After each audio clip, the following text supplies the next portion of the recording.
Bonjour à tous et à toutes, soyez les bienvenus. Bonjour aussi à ceux qui nous suivent sur YouTube.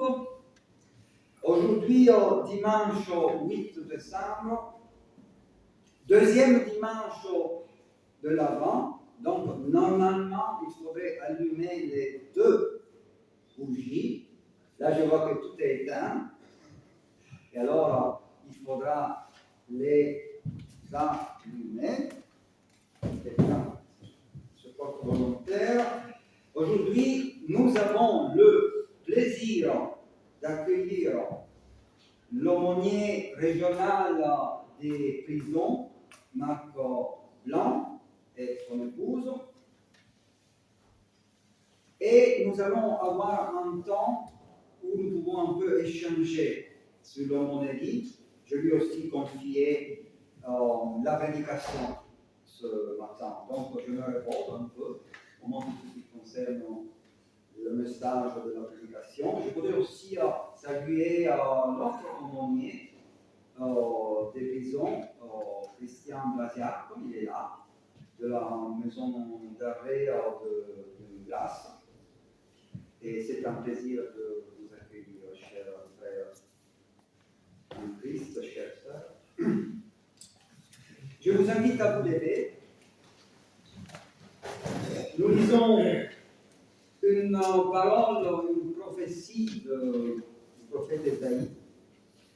Puis un rameau sortira du tronc d'Ésaïe, et en rejetant naîtra de ses racines. L'Esprit de l'Éternel reposera sur lui, esprit de sagesse et d'intelligence, esprit de conseil et de force, esprit de connaissance et de crainte de l'Éternel. Nous te rendons grâce, ô Dieu notre Père, pour le don de ton Fils Jésus. Il nous offre une vie nouvelle en communion avec toi et avec chaque créature humaine. En lui, nous avons la ferme assurance que tu nous accueilles comme tes enfants et que tu fais route avec nous afin que jour après jour, nous marchions dans la lumière, la clarté et la responsabilité. Nous te rendons grâce pour ce culte où tu te laisses rencontrer dans la parole et dans la communion fraternelle. Augmente notre foi, Seigneur, et fais que ce temps de l'Avent soit pour chacun de nous une occasion de témoignage, d'édification et d'entraide. Amen. Nous allons suivre un tout petit peu les spontanés, au moins le premier chant spontané, donc vous trouvez dans la feuille ici. Seigneur, que tous s'unissent.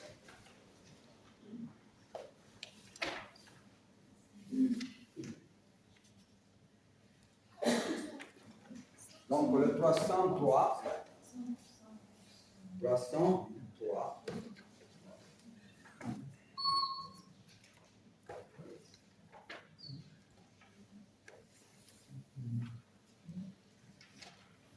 Voilà. Merci Takako.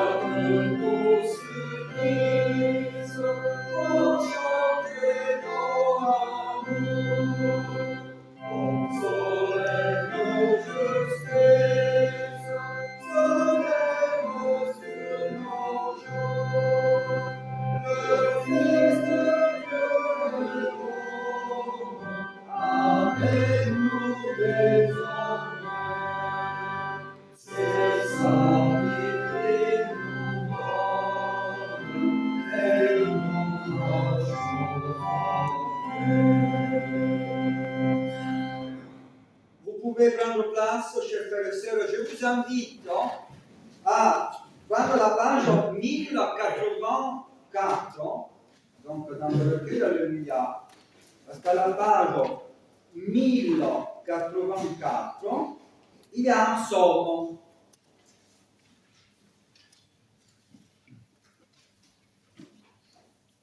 Un psaume responsoriel. On pourrait l'utiliser comme psaume responsoriel. Donc on va le lire ensemble. Vous lirez les strophes paires. Psaume 103, page 1084. 1084. Je veux dire merci au Seigneur de tout mon cœur. Je veux remercier l'unique vrai Dieu. Et vous? Oui, je veux remercier le Seigneur. C'est lui qui pardonne toutes mes fautes, guérit toutes mes maladies, m'arrache à la tombe, me comble de tendresse et de bonté. Il remplit ma vie d'honneur, il me donne une vraie jeunesse. Je suis correct en son parole. Le Seigneur est compatissant et bienveillant, patient et d'une immense bonté. Il ne fera pas sa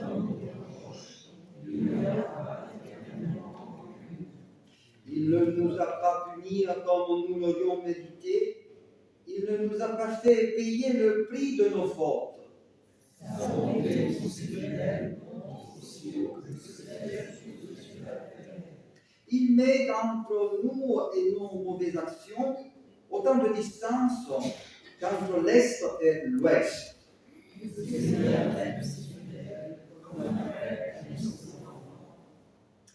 Seigneur notre Dieu, nous avons la joie de pouvoir unir nos voix, notre cœur avec cette ancienne prière de louange pour te dire, nous aussi, à notre tour, tu es un Dieu d'amour, un Dieu fidèle.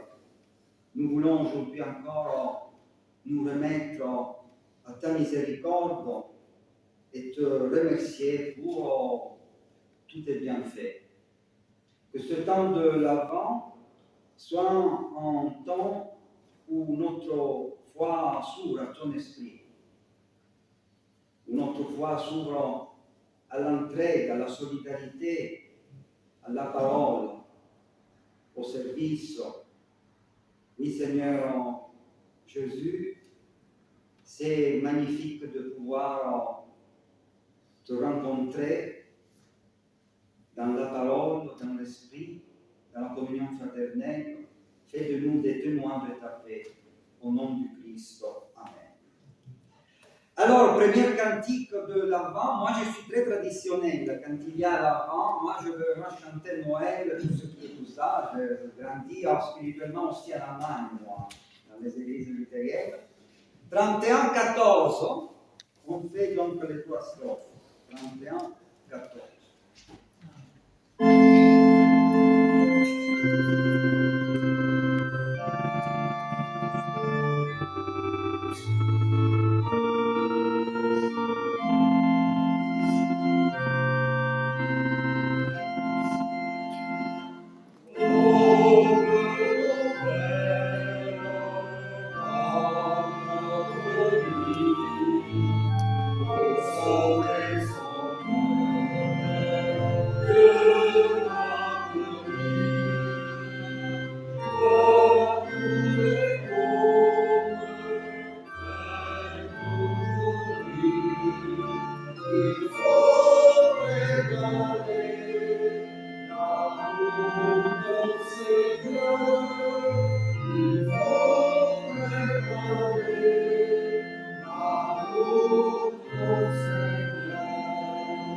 Dieu notre Père, ta parole est pour nous ferment du royaume et germe d'espérance. Que par ton esprit nous la recevions avec simplicité, avec joie, que cette parole nous fasse porter les fruits que tu attends. Nous te le demandons par Jésus-Christ notre Seigneur. Amen. Et donc je vous invite à prendre place et je laisse la parole à l'aumônier régional Marc Blanc.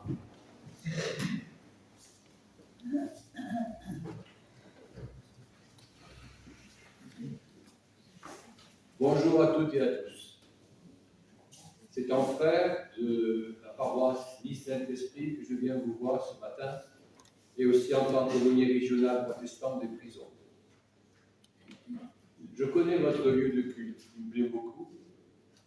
J'ai déjà fait un concert. J'ai joué du jazz ici, il y a quelques années. Voilà. Et je vais donc me présenter. Je suis membre de, je vous l'ai dit, de Nice Saint-Esprit, aumônier des prisons depuis 7 ans, et aumônier régional depuis le 1er janvier de cette année. Ma prédication va être un petit peu particulière, parce que je vais mélanger l'exhortation spirituelle et un certain nombre d'explications relatives à l'aumônerie. Pourquoi existe-t-il des aumôneries religieuses dans une république laïque? Est-ce que quelqu'un un jour s'est posé la question? Eh bien, c'est justement en raison de la laïcité, qui est une spécificité très française. Ça se traduit très mal dans les autres langues, la laïcité. Voilà. Et si le texte de loi de décembre 1905, qui a été fortement défendu par Jean Jaurès, un catholique, par Aristide Briand, un libre penseur, le rédacteur de la loi est un député protestant, réformé, libéral. Il se nommait Ferdinand Buisson. Il était professeur à la Sorbonne, entre autres. C'est lui qui a présidé la commission qui a rédigé cette loi. La loi de la laïcité. Alors, on va préciser tout de suite une chose pour évacuer, parce que souvent on a dit que c'était une loi maçonnique. Eh bien, les 3 personnes que je viens de citer, Jaurès, Briand, Buisson, aucun des 3 n'était franc-maçon. Mais les principes de laïcité correspondent aux valeurs de la maçonnerie. On entend beaucoup aujourd'hui de fausses informations et des interprétations très particulières de cette loi. On ne sait plus trop, on a perdu le sens de cette loi. Elle ne se limite pas simplement à la séparation de l'Église et de l'État, c'est beaucoup plus que cela. Cette loi est une loi très équilibrée. D'ailleurs, certains républicains voulaient interdire le port de la soutane aux curés dans l'espace public, dans la rue. Et Jaurès, Buisson et Briand, ils ont dit on va se calmer. Il y a des traditions, il y a un passé dont il faut tenir compte. D'un côté, c'est vrai que la loi supprime le lien organique entre l'Église catholique romaine et l'État et la République. Mais c'est vrai pour toute autre religion. D'ailleurs, la loi ne parle plus de religion, mais elle parle du culte. On parle du culte protestant, du culte catholique, du culte musulman, du culte israélite, ainsi de suite. Mais de l'autre côté, cette loi, elle garantit la liberté de penser, la liberté de croire ou de ne pas croire, et elle garantit et protège le libre exercice du culte dans le cadre des lois de la République.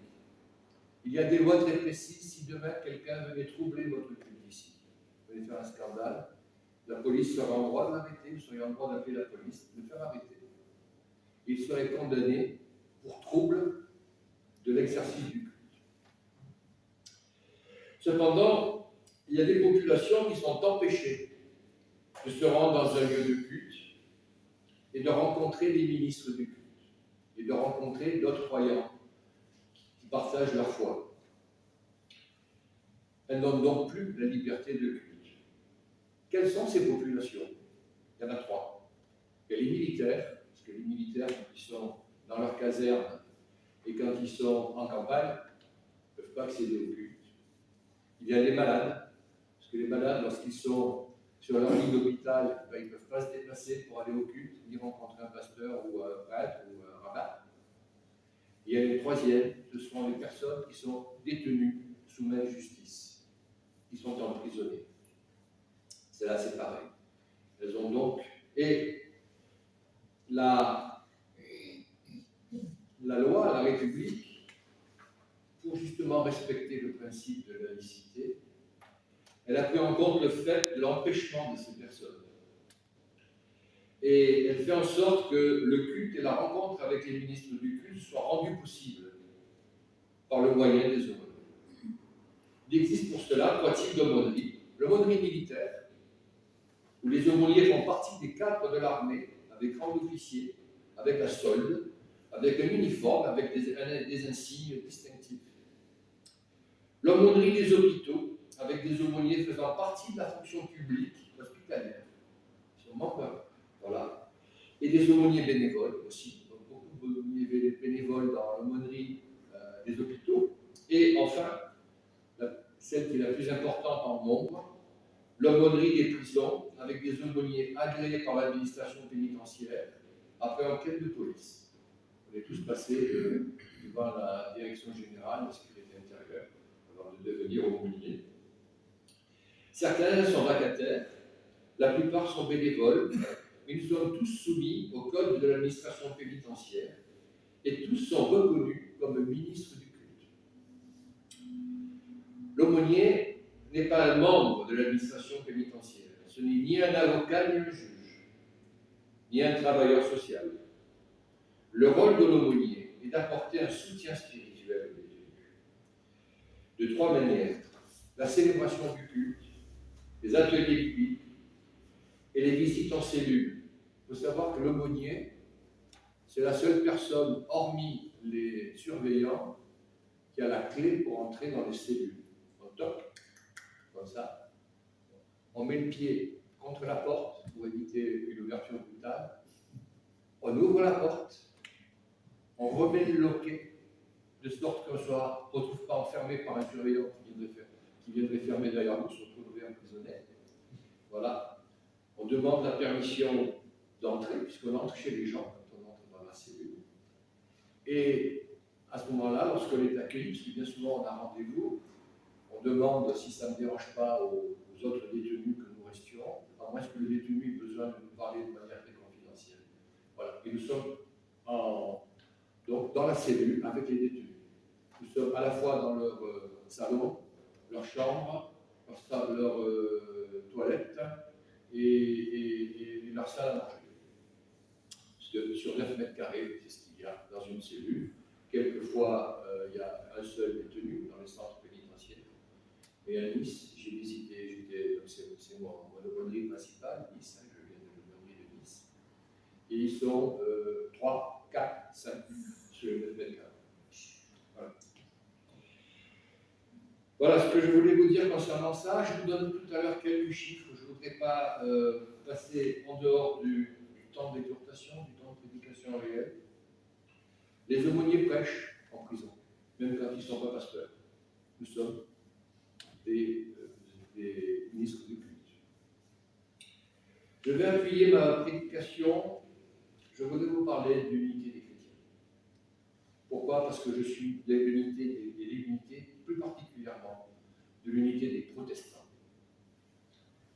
Pourquoi? Parce qu'en tant qu'aumônier protestant des prisons, je dépends d'un service de la Fédération protestante de France.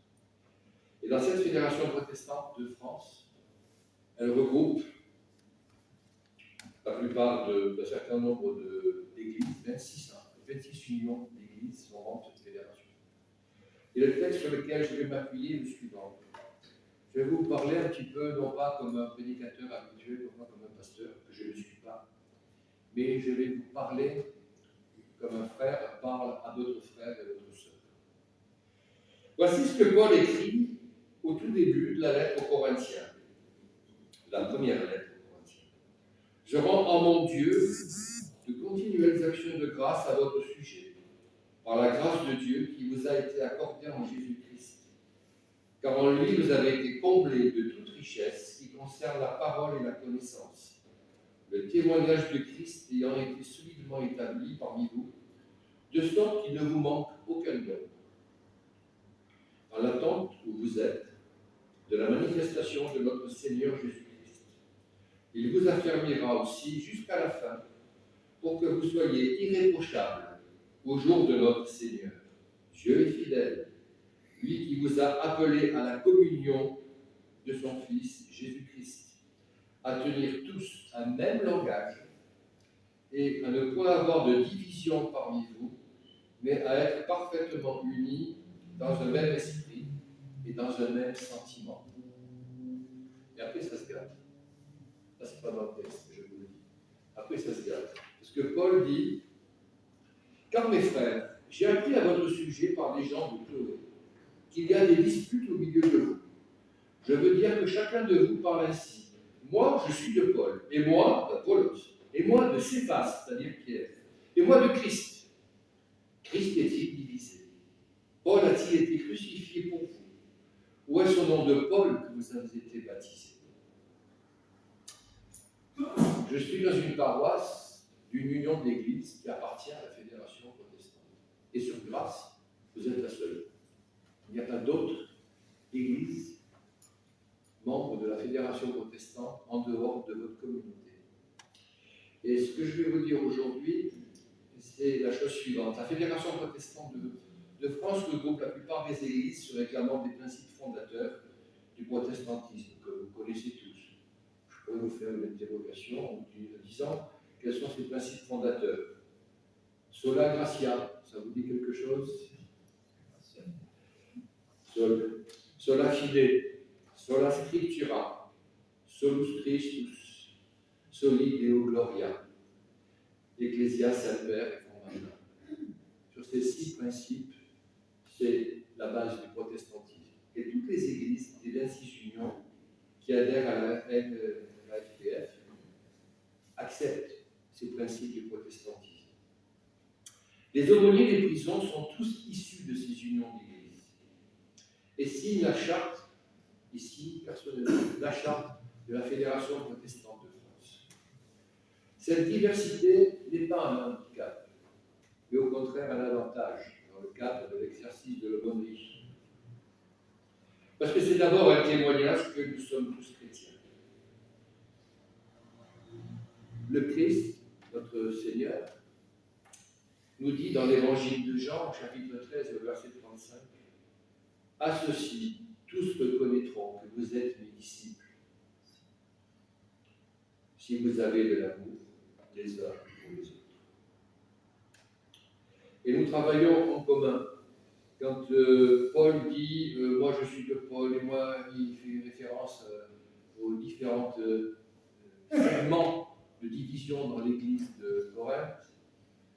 Moi, des fois, j'entends « moi je suis de Calvin », « moi je suis de Wesley », « moi je suis d'un tel », etc. Et en fait, nous sommes de Christ.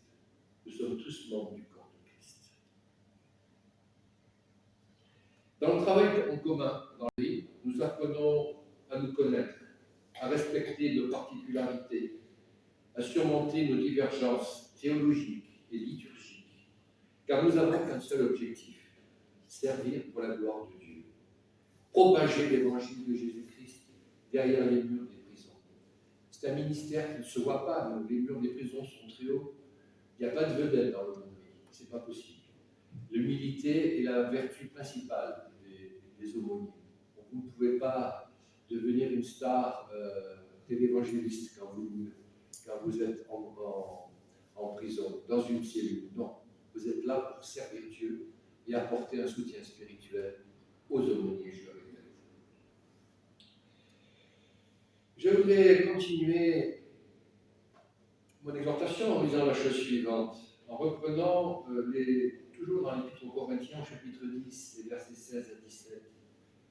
Paul dit « La coupe de bénédiction que nous bénissons est-elle pas la communion au sang de Christ? Le pain que nous rompons est-il pas la communion au corps de Christ? Puisqu'il y a un seul pain, nous qui sommes plusieurs, nous formons un seul corps. Car nous participons tous au même pain. » Et plus loin, il dit « Il y a diversité de dons, mais un même esprit. Diversité de ministères, mais un même Seigneur.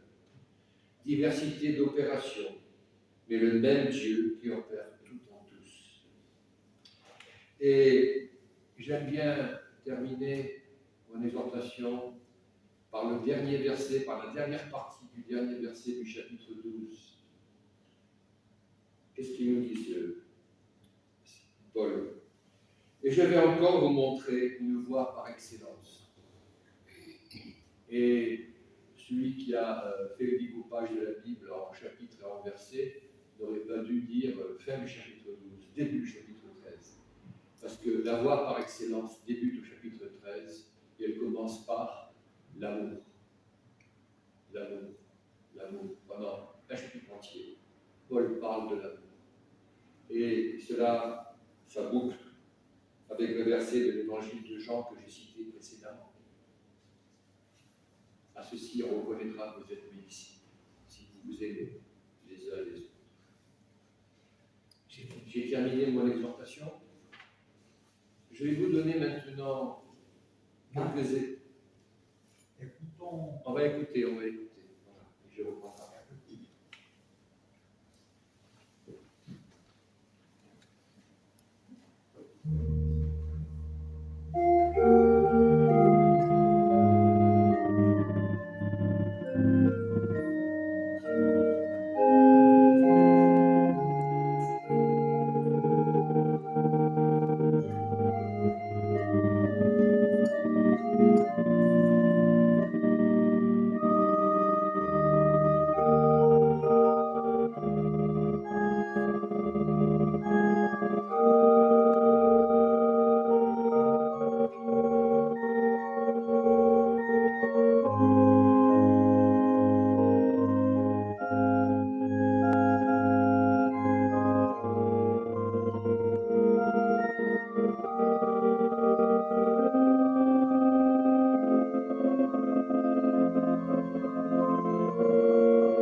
Avant de vous donner quelques statistiques, quelques éléments d'information qui vous permettront ensuite de mieux comprendre ce que c'est comme organisation, mais également de me poser des questions tout à l'heure, car je serai à votre disposition pour vous répondre.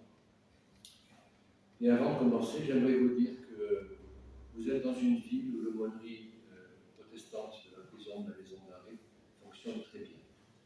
Et je remercie Christian Daziac qui fait un très bon travail en tant qu'aumônier référent, c'est-à-dire l'aumônier qui assure la jonction avec l'administration et avec l'aumônier régional que je suis. Peut-être Christian peut se lever. Christian, lève-toi. On te voit. Voilà. On me connaît déjà ici. Voyez-vous, au culte, dans la maison d'arrêt, tous les samedis après-midi, il y a à peu près autant de détenus que ce que vous êtes présents ici. Vous voyez, c'est pas mal quand même. Hein. Voilà, vous avez une deuxième église protestante qui est cachée derrière les murs de la prison. Voilà, alors, la région, qu'est-ce que c'est que la région? C'est Marseille Sud-Est. Ça comprend toute la région PACA, Provence-Alpes-Côte d'Azur, plus la Corse.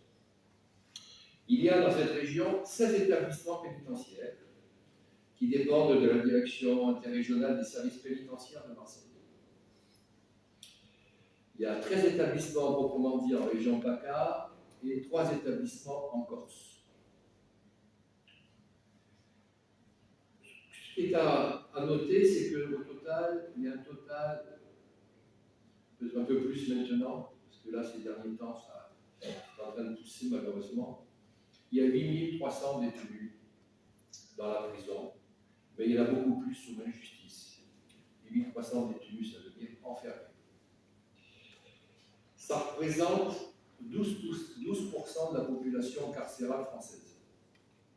Et pourtant, la population de notre région ne représente que 8% de la population totale française. Donc nous sommes une région plutôt criminogène, largement criminogène, puisque à proportion, nous dépassons de 50%. Ce qu'il faut aussi savoir, c'est qu'il y a très peu de femmes en prison. Les femmes, elles sont moins délinquantes et moins criminelles que les hommes. Elles ne représentent que 4% de la population pénale totale. Voilà. Tout le reste sont des hommes, de toute nationalité, de toute origine.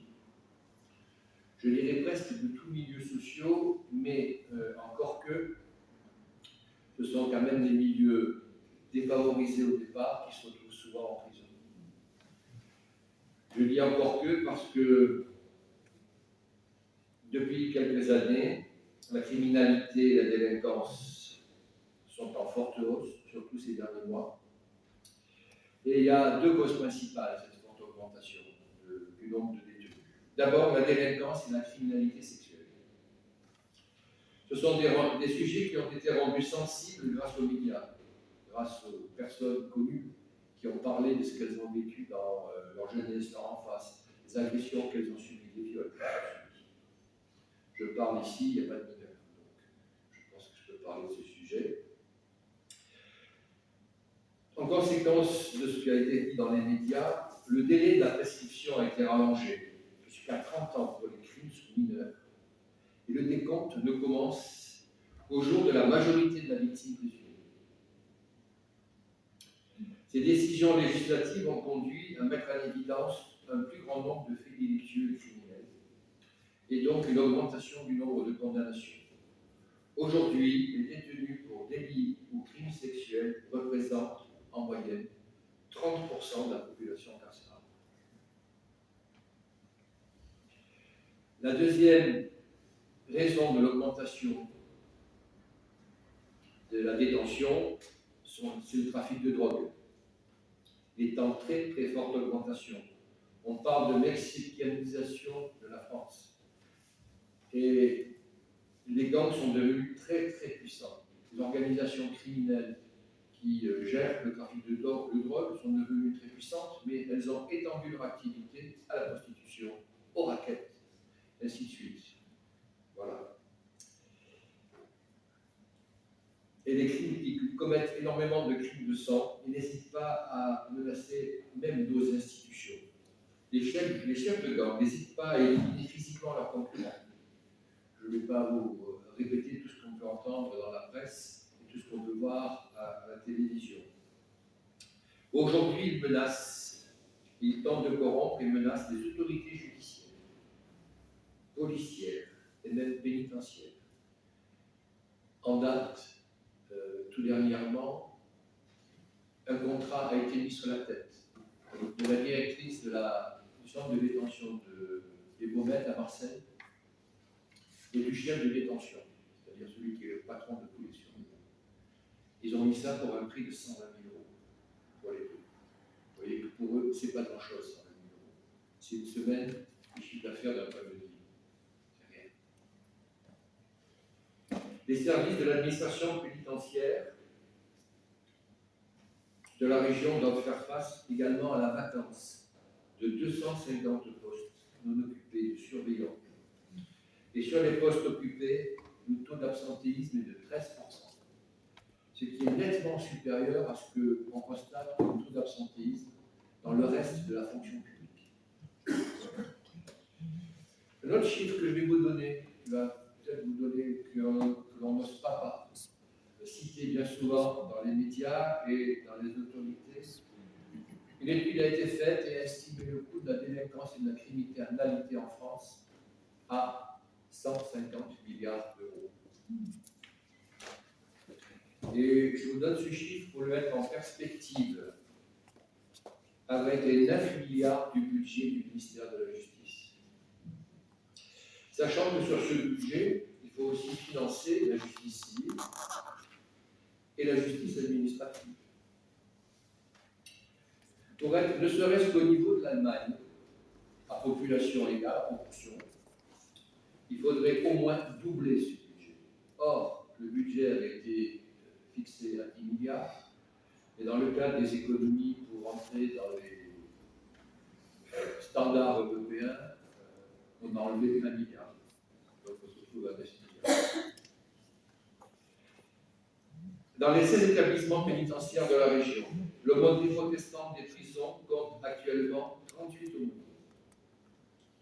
Et nous allons demander l'agrément pour 4 aumôniers de plus. 4 nouveaux candidats ont été validés par la commission régionale. Et l'aumônier national qui était présent, actuellement à cette commission, a validé aussi. Donc on va monter le dossier administratif. Et d'ici la fin du premier trimestre 2025, nous serons au nombre de 42 commandeurs. Et ça paraît énorme par rapport à ce que représente le protestantisme. Nous sommes près de 300 aumôniers en France. Nous sommes la deuxième aumônerie derrière les catholiques, devant les musulmans et devant les témoins de Jéhovah. Les témoins de Jéhovah ont obtenu il y a une dizaine d'années au Conseil d'État la possibilité d'avoir une aumônerie. Et en 10 ans, ils sont montés à 250 %. Voilà les chiffres que je peux vous donner. Je peux vous dire que la population protestante, surtout quand je vous regarde, mes frères et sœurs, et je peux regarder toutes les autres églises protestantes de grâce, qui ne sont pas luthéro-réformées, mais je peux regarder aussi toutes les églises réformées de France que je connais, et toutes les églises évangéliques que je connais. Les protestants ne sont pas une population qui a des tendances délinquantes et criminelles, de manière générale. Nous sommes ultra minoritaires, Dieu merci, dans la population de détenus. Donc, quand nous sommes en prison et que nous disons qu'il y a 30 ou 40 personnes qui assistent au culte à la prison de grâce, et pas qu'au culte, aux ateliers bibliques, etc., aux entretiens individuels, il n'y a pas 30 protestants, pas 40 protestants. Il y a des gens qui viennent écouter ce que les protestants ont à leur dire, ce que les protestants ont à leur apporter comme soutien spirituel, pour leur parler de la grâce. Vous savez, le mot grâce en prison a un retentissement qui est beaucoup plus fort encore que dans une église. Parler de la liberté que Dieu nous donne, ça a un sens particulier quand on parle aux détenus. Et ce travail, donc, est un travail, je dirais, entre guillemets, d'évangélisation, tout en étant toujours sur le fil du rasoir, car pour respecter le code de l'administration pénitentiaire, nous ne devons pas faire du prosélytisme. Nous devons simplement attendre que les gens nous parlent, que les gens nous demandent. Et là, quand nous le pouvons, nous leur parlons de Jésus-Christ, de ce qu'il a fait pour nous. Et que le sang de Christ, comme nous dit la Bible, le sang de Christ couvre tous les péchés. Quand vous dites ça à certains criminels, certains pédophiles, Christ sur la croix, il est mort pour la pédophilie. Il est mort pour l'assassinat des uns et des autres. Il est mort pour la torture. Et ceux qui se tournent leur regard, les détenus qui tournent leur regard vers Dieu, peuvent obtenir aussi bien que nous le salut par grâce. Je vous dis ça parce que bien souvent nous jugeons. Mais il est bien dit dans notre livre sacré, il y a plus de joie dans le ciel pour un pécheur qui se repent que pour son juste. Voilà ce que je voulais vous dire. En conclusion, je voudrais vous dire aussi que le service de l'aumônerie ne comprend pas que des aumôniers. Les aumôniers sont sont accompagnés par des gens qui s'intéressent à l'aumônerie. Ce sont des intervenants externes, qui sont ou intervenants annuels ou intervenants ponctuels, qui peuvent venir une fois, par exemple. Ou alors ce sont des auxiliaires de l'aumônerie. Ces personnes peuvent travailler avec les aumôniers et sous la responsabilité des aumôniers dans le cadre de la célébration des cultes et des ateliers bibliques, par exemple. La seule interdiction qui leur est faite, c'est d'accompagner les aumôniers dans les cellules. Parce que là, seul l'aumônier détient la clé et pour les questions de sécurité, on ne peut pas mettre en danger des gens qui ne sont pas sous la responsabilité de l'aumônerie. L'aumônerie de la prison de grâce, donc je vous le dis, se porte bien, et j'en suis content. Ce n'est pas la seule, il y a une très belle aumônerie à Exquilles. Exquilles, c'est le plus grand centre de détention de la région. Il y a plus de 2000 détenus. Et là, nous avons une aumônerie protestante avec 8 aumôniers. À Grasse, ils sont 5 aumôniers, plus les aidants. J'aimerais vous dire en conclusion que nous avons besoin du soutien des paroisses et des paroissiens, non seulement sur le plan matériel, mais surtout sur le plan spirituel. Pour exercer ce ministère si discret, si particulier, nous avons besoin de votre soutien dans la prière d'intercession, afin que nous recevions la sagesse, le courage et la persévérance qui sont indispensables pour notre ministère. Je vous demanderai aussi de prier pour les détenus, quel que soit leur crime, quel que soit leur délit, sans les juger, pour leur famille, parce que les familles supportent également le poids. Quand le père de famille va en prison, la famille n'a plus de revenus. Les enfants deviennent délinquants à leur tour, ainsi de suite. Et je voudrais aussi que l'on prie pour les surveillants et la direction des établissements. Ils sont soumis à d'énormes pressions. Ils vivent en prison, ils travaillent en prison. Quand ils s'engagent, bien quand ils sont acceptés dans l'administration pénitentiaire, eux, ils prennent la prison pour plusieurs dizaines d'années. La France, les conditions de détention dans beaucoup d'établissements sont inhumaines, je vous en ai parlé. La France est régulièrement condamnée pour les conditions de détention, notamment dans les maisons d'arrêt, où la surpopulation carcérale avoisine les 200%. Je vous ai dit qu'à Nice, des fois, ils sont 5. Les conditions de travail des surveillants et de la hiérarchie, ça en découle. Leurs conditions de travail sont de plus en plus dégradées, sans compter la violence qui règne dans le milieu carcéral et les menaces qui leur sont adressées. Pour l'instant, les aumôniers sont épargnés par ces menaces. Est-ce que cela va-t-il durer? Quand on voit ce qui se passe. Quoi qu'il advienne, nous continuerons d'exercer le ministère que Dieu nous a confié. Nos vies sont entre les mains du Seigneur. Que Dieu nous garde. Priez pour nous. Merci, très fraternellement. Merci Marc. Reste avec nous. Je vous propose, après donc, tout ce que nous avons entendu, nous allons faire un chant de formuler quelques questions. Parce que je me retiens, on va avoir 5-10 minutes où donc les aumôniers puissent répondre à nos questions. Mais nous chantons la première et la troisième strophe du cantique 31-20 et commencer à réfléchir sur les questions à poser. 31-20, la première et la troisième.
S'il y a des questions, vous avez un peu...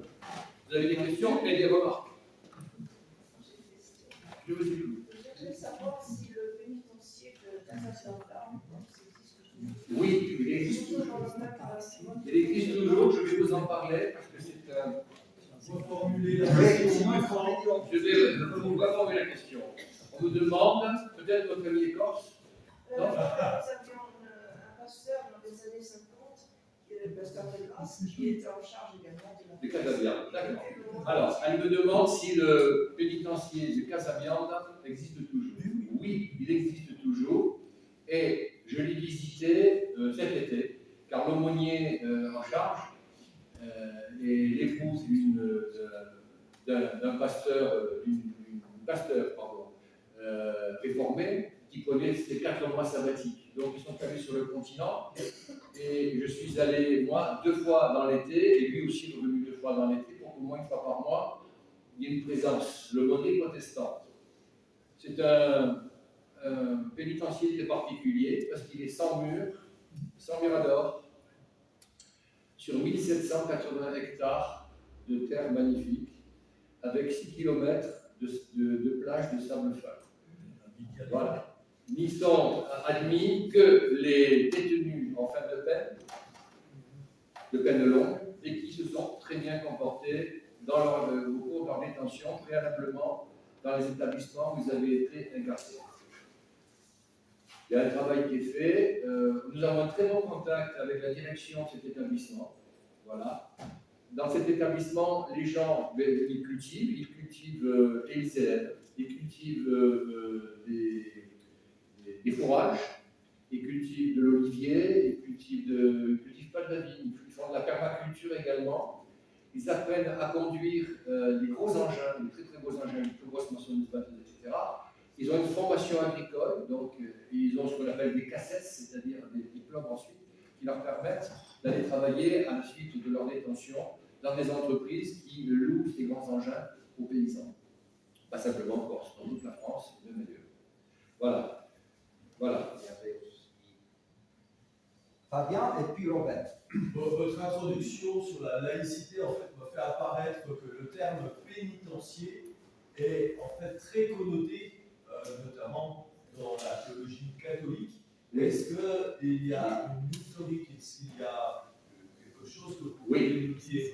Oui, alors pénitencier, administration pénitentiaire, ça vient bien de pénitence, avec une idée, c'est que au départ, même pour les femmes, lorsqu'on incarcérait des femmes, c'était des sœurs, des religieuses qui étaient surveillantes dans les prisons. Maintenant, ce sont des civils.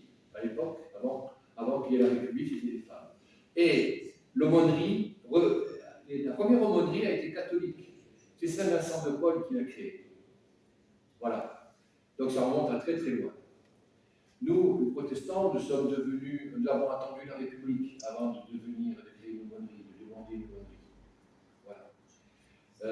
Et si vous voulez, il y a toujours ce petit côté, effectivement, dans l'esprit du public, qui a mal fait, tu payes. Et un peu ta rédemption, elle est en fonction du sacrifice de ta liberté et des conditions de détention. Plus elles sont mauvaises, mieux c'est pour toi, parce que tu le mérites. En réalité, ce n'est pas comme cela qu'il faut aborder le problème. Dans les pays protestants, dans les pays du nord de l'Europe, de tradition luthérienne, ils ont pratiqué ce qu'on appelle la justice restaurative et la délinquance abaissée. Qu'est-ce que c'est que la justice restaurative? C'est très simple. D'abord, on met les moyens pour créer des centres de détention, enfin les centres de détention convenables d'un point de vue d'hygiène, d'un point de vue, voilà, c'est-à-dire un seul détenu par cellule. Ensuite, on a une formation des personnels de l'administration pénitentiaire qui comporte effectivement la possibilité, enfin, certains d'entre eux sont prévus pour aider les détenus à changer leur comportement, du moins ceux qui sont aptes à le faire, parce qu'en France, vous avez 20% des détenus, je dis que 30% pour les détenus, il y a 20% de détenus qui ne devraient pas se trouver en prison. Parce que leur problème est psychiatrique. On les laisse en prison, vous savez pourquoi? Pour une raison simple. Parce que le coût de la journée en prison est moins cher que le coût de la journée à l'hôpital.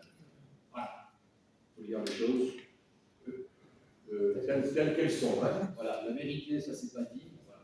Mais c'est ça. Donc, l'école de justice restaurative, il y a aussi une autre partie qui est prise en compte. C'est la partie de la victime.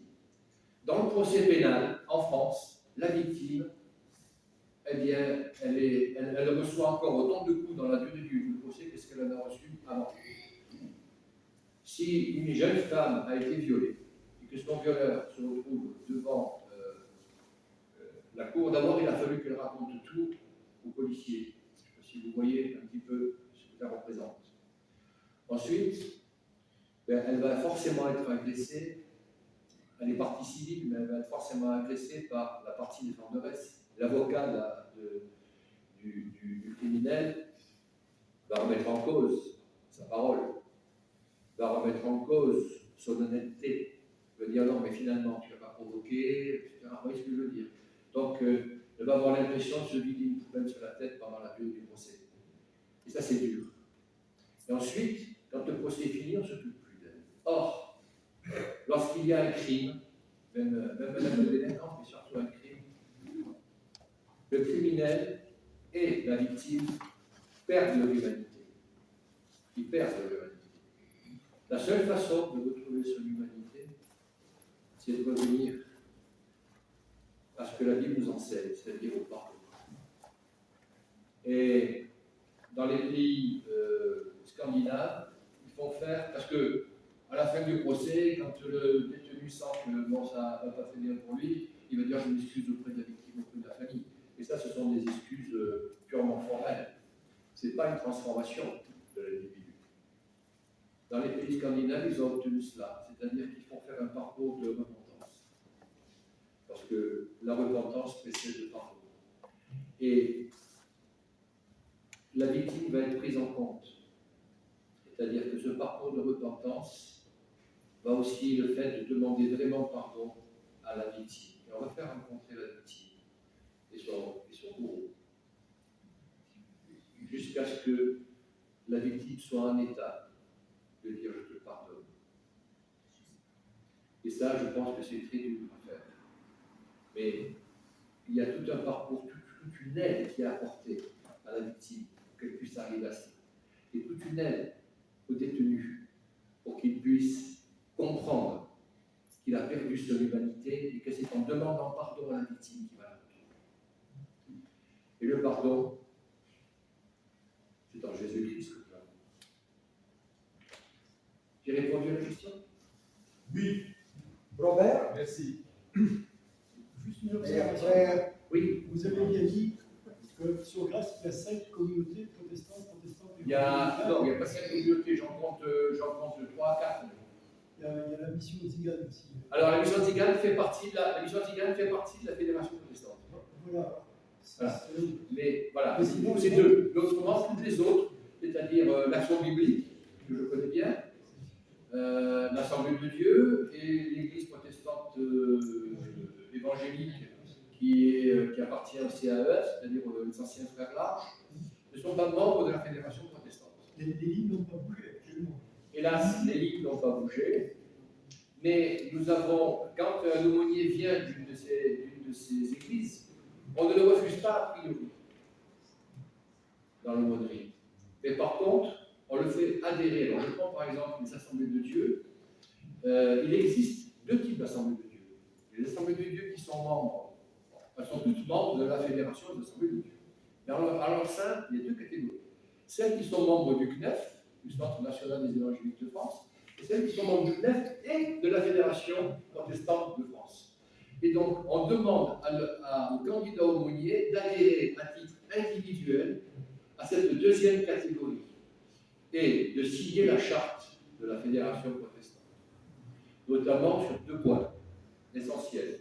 Parce que mon ami François Branel, qui est le représentant des Assemblées de Dieu dans la commission justice et aumônerie des prisons au niveau national, me dit, moi, quand j'ai un candidat, je lui pose 2 questions. 1, est-ce que tu acceptes de travailler dans l'aumônerie avec des frères et sœurs qui ne sont pas de ta dénomination, de ta communion d'église? Oui ou non? Si c'est oui, c'est bon. Si c'est non, c'est pas bon. Est-ce que tu acceptes et est-ce que tu reconnais le ministère féminin? Parce que on reconnaît le ministère féminin dans beaucoup d'unions d'église, mais dans l'aumônerie protestante, les aumôniers féminins, il y en a quelques-unes, elles sont ministres du culte. Ce titre, elles ont le rang de pasteur. D'accord? Donc, est-ce que tu acceptes de travailler avec des aumôniers femmes? Oui ou non? Si c'est non, c'est pas bon. Si c'est oui, c'est bon. Voilà. Merci. Est-ce que peut-être nous avons le temps d'une toute dernière question? Oui. J'avais dans l'idée qu'au niveau des personnes qui venaient aux offices en prison, il y avait beaucoup de gens qui allaient pour une occupation, avoir une occupation, parce qu'en fait le temps peut être long, etc. Et je voulais savoir, d'abord si c'est un peu fondé, j'avais entendu de témoignages de défis, et je voulais savoir si vous avez une idée du taux de conversion des gens qui vraiment vont. Alors, oui, un certain nombre d'entre eux viennent au culte parce qu'ils ne peuvent pas aller ailleurs, notamment les délinquants et criminels sexuels. Ils ne peuvent pas aller en promenade. Il faut savoir qu'un détenu, lorsqu'il ne travaille pas, lorsqu'il ne va pas dans une activité, et c'est des délinquants, ce qu'on appelle les pointeurs en prison, les violeurs, les pointeurs. Ou ceux qui ont assassiné des membres de leur famille. Ils se font, je vais employer le mot, massacrer par les autres détenus. Comme quoi, quand on trouve toujours plus grand pécheur que soi, n'est-ce pas? Donc ceux-là, ils viennent au culte. Mais il n'empêche qu'en venant au culte, ils entendent et après ils nous demandent des entretiens. Et là, on peut commencer à travailler, faire un travail spirituel. Dans un premier temps, certes, ils viennent parce que le seul endroit où ils peuvent venir sortir de leur cellule en sécurité, c'est le culte. Voilà. Après, le taux de conversion est difficile. Je vous ai expliqué que nous devons respecter le principe de non-propagande. Donc, nous avons effectivement un problème, et je pense d'ailleurs que dans notre Église, on y travaille. La fédération n'est pas une super Église. Et l'aumônerie n'est pas une Église. Donc, en général, sauf cas très exceptionnel, des gens condamnés pour de très longues peines, 30 ans, 40 ans, qui se convertiraient, on peut procéder au baptême. Sinon, pour les autres, en règle générale, le baptême se fait dans des églises, il ne se fait pas dans l'aumônerie. Donc nous avons du mal à savoir qui s'est vraiment converti. Quelquefois, ça se passe bien, puis quand ils sortent au bout de certains temps, malheureusement, ne trouvant pas, une communauté qui les accueille, à la fois sur le plan social et sur le plan spirituel, eh bien, ils s'oublient. Et quelquefois, ils oublient aussi, je vois ça, ils abandonnent leur Bible que l'on offre en prison, parce que ça leur rappelle la prison. Ça leur rappelle la prison. Voilà.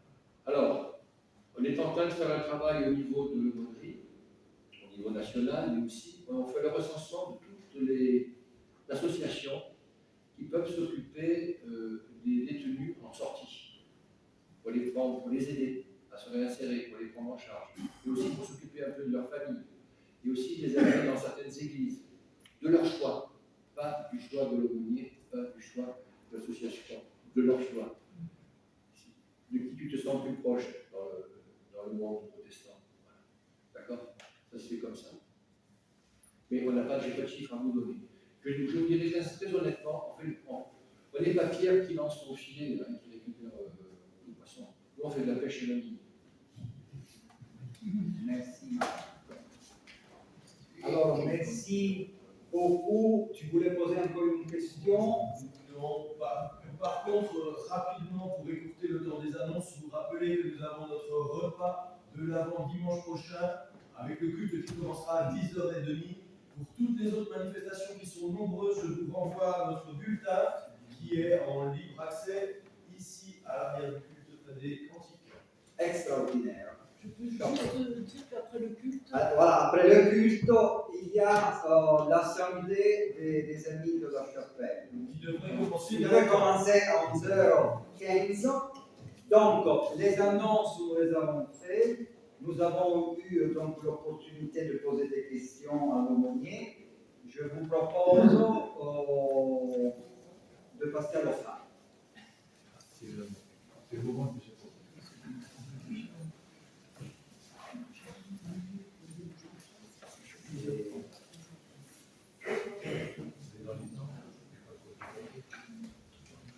Je profite du temps de l'offrande pour dire qu'il reste 2 couronnes de l'Avent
Pierre Bernard nous rappelle qu'il y a encore 2 couronnes, une couronne à la vente, à 30 €. Il y a aussi des pains d'épices, il y a aussi des biscuits, il y a aussi des commandes de chocolat, et il y a aussi des inscriptions pour le repas. Les inscriptions pour le repas, c'est très important parce qu'après notre chef Emmanuel doit faire les commandes pour donc, le repas de dimanche 15 pour la fête. Alors, nous avons des contraintes liées à l'organisation. Donc, il y a après l'Assemblée générale des Amis de la Chapelle, mais vous pouvez profiter encore de Marc et de Christian à la sortie du temple. Il fait beau, il fait beau, donc il y aura encore l'occasion pour poser des questions.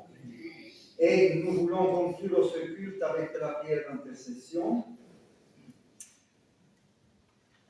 Seigneur, tout d'abord, nous voulons te remercier pour le service des aumôniers dans notre région et dans notre pays. Nous voulons intercéder pour eux et pour leur famille. Nous voulons te prier aussi pour les détenus et pour leur famille. Tu connais les drames, les tragédies de chacun. Nous voulons intercéder pour le personnel pénitentiaire, les surveillants, qui passent des années dans une prison, eux aussi. Seigneur, nous te demandons de rendre justice aux pauvres, aux opprimés et à ceux qu'on méprise. Nous voulons te prier pour les réfugiés, pour les migrants, pour les peuples qui sont en guerre. Nous pensons à l'Ukraine, au Liban, la Syrie, la Palestine.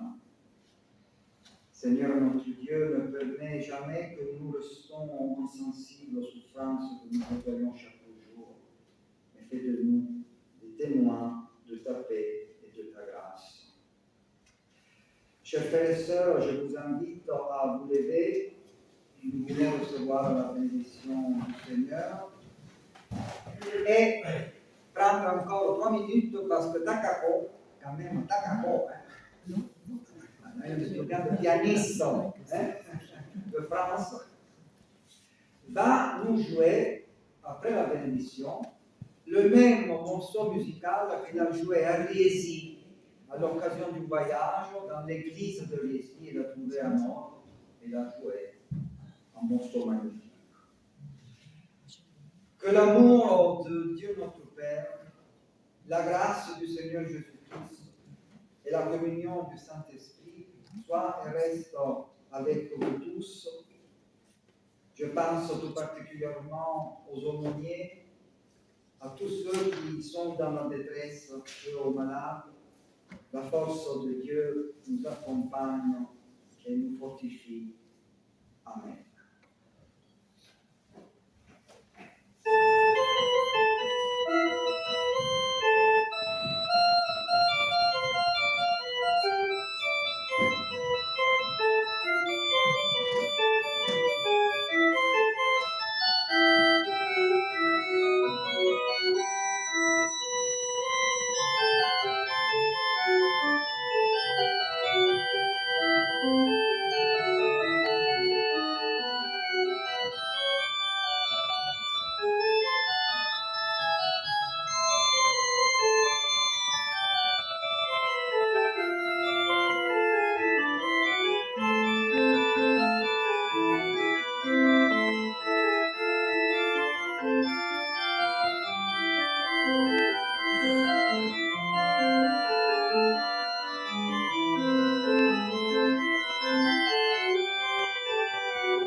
quelques bons achats avec générosité à la sortie du temple, faites chauffer vos cartes bancaires, mais ne vous attardez pas trop à l'intérieur du temple, car à 10h30, 11h30 pile, nous commençons l'assemblée des amis de la Chapelle. Bon dimanche à tous et à toutes, et profitez encore des autres.